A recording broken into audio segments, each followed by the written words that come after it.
Okay, Roomkoi here. Thought I'd give an update on what I've been doing the last day or so. I have in front of me some Black Knights that I converted, made up, and finished them, I guess, like a month ago, maybe. I've got 6 of them. They are converted with a combination of Tomb King Skeletal Horseman bottoms and Graveguard and Vampire Count Skeleton tops with arms. The banner from the Skeleton Warriors kit, the trumpet from the Skeleton Warriors kit. I think they turned out pretty nice. The first 4 horsemen have bodies that I cut from the Vampire Count Skeleton Warrior legs and then tried to green stuff them together. I didn't like how that turned out. So the standard bearer and the musician have the Tomb King horseman legs, and that worked out, I think, a little bit smoother. They're done for now. I might go back and add some Graveguard shoulder pads to them to kind of bulk them out a little bit. Maybe add the shoulder pads as like a barding for the steeds. So that's where they are right now. They are a unit of 6. Here's the 6th one. I usually play them in the games I've been playing right now, about 2,000 points, as a unit of 5, and they are joined by a Vampire Count's character. Here he is. He's actually a Blood Knight. I mentioned him before when I was talking about Manfred yesterday. If you look close, I don't want to get too close because it fuzzes the screen up, but you can see some zombie hands reaching out of the ground as if they're being summoned by the vampire as he rides over them. He goes with the Black Knights, forms a pretty hard-hitting unit, definitely the killers in my army. And so that is them. They are, I think, neat in that I have them magnetized, and this is their base. It's 6 cavalry models wide, so I can either run 5 plus a character or 6 Black Knights. And the base, actually, I'm still working on painting some of the brown on it. You can see it required 2 coats in this end because I had to hold it. It is not finished yet. But all this is it's balsa wood on the bottom with a cutout strip of photo refrigerator magnet. I'll zoom out a little bit here, what you can get from Staples. It's like paper. You just cut the magnetized sheets out to the shape. I glue them onto the balsa wood. The Black Knights, and I do this with all the infantry models as well, they've got earth magnets attached to the bottom of the base with Mighty Putty. And all you do, click them on. Pretty good pull. It's not too strong. It's more on the weaker side. I don't want it to fall and smash itself. It does that every now and then, but you get the idea. There you go. Now this works great for plastic models. It's actually not only are they cheaper, easy to convert, but the plastic models are light and they're easy to magnetize. There's some lizard men there I've been working on.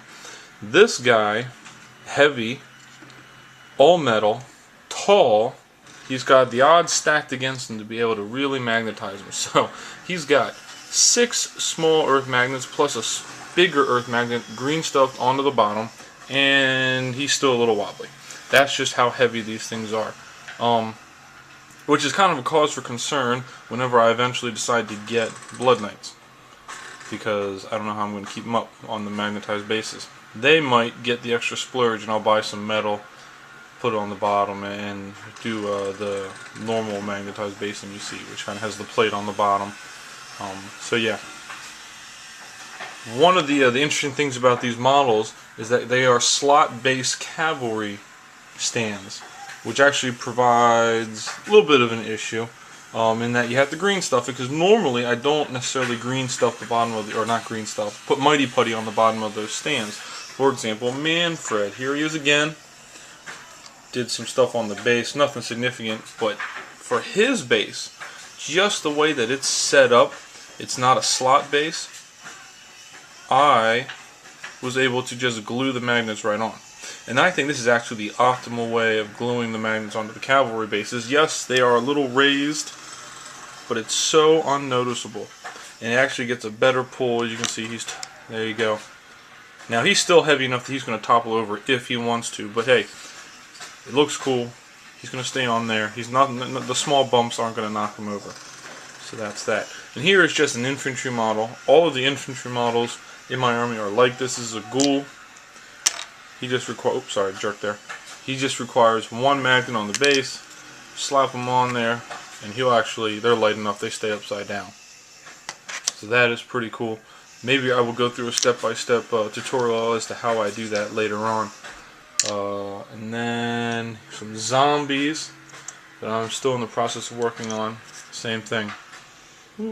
Not going anywhere. Pretty sweet in the game, especially for the infantry models, to be able to do that. Easy to remove them, easy to take them off.